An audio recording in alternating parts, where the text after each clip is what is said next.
I am Armando. I am a member of the Church of Jesus Christ, and this is my testimony.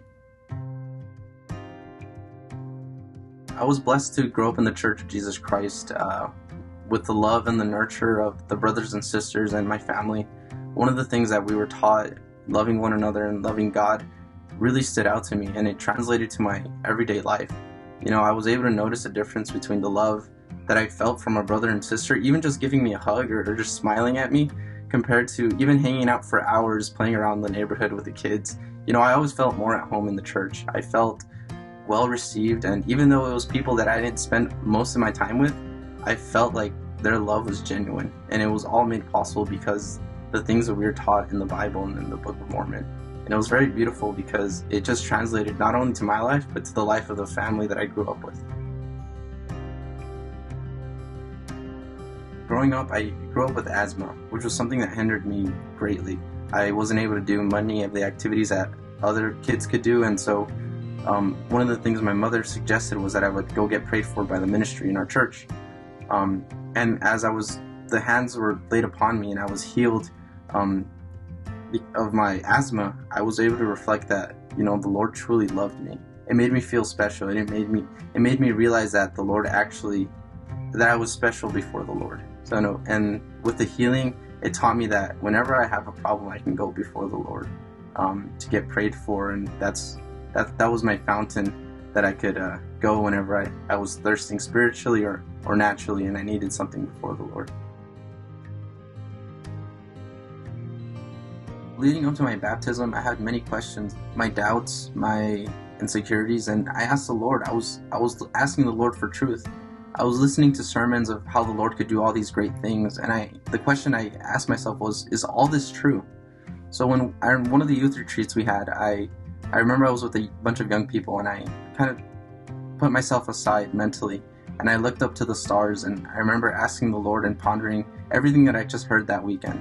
And I asked the Lord, is all this true? I looked up to the skies, and I felt a peace come over me like never before.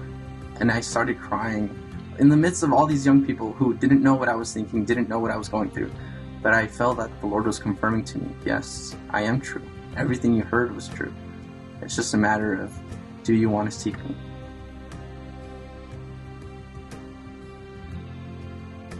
After that retreat, one of the experiences I had shortly after was that I went home and I went back to what I knew.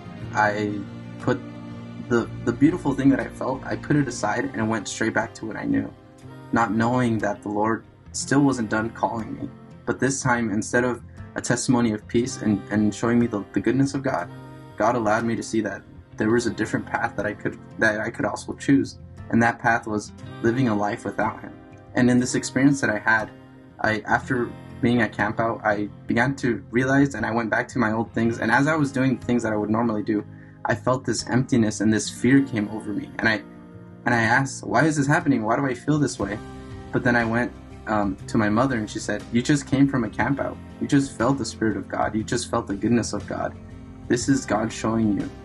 You can live in the world and feel this fear and this emptiness, or you can choose God and choose life, choose eternal life, choose peace. So in that, I realized that the things of God weren't a game. They were something serious and something beautiful if they're taken serious. So through that, I began to take the things of God more seriously, and shortly after, I felt convicted to give my life to Christ.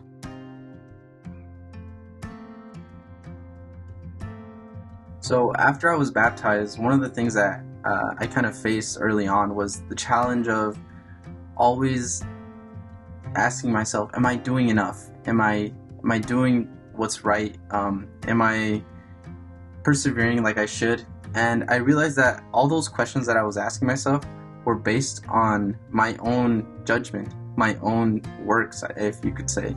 It wasn't until through the Lord's teachings and through the Lord's patience and love, I learned that perfection and this salvation that we have is given of Him freely.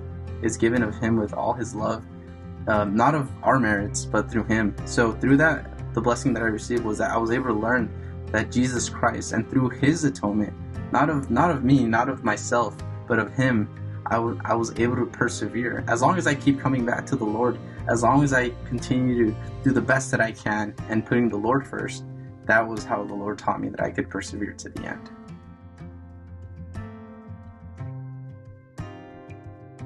One piece of advice I'd give to anyone listening to this is just receive these things openly, with an open heart and an open mind, and more importantly, with an open spirit.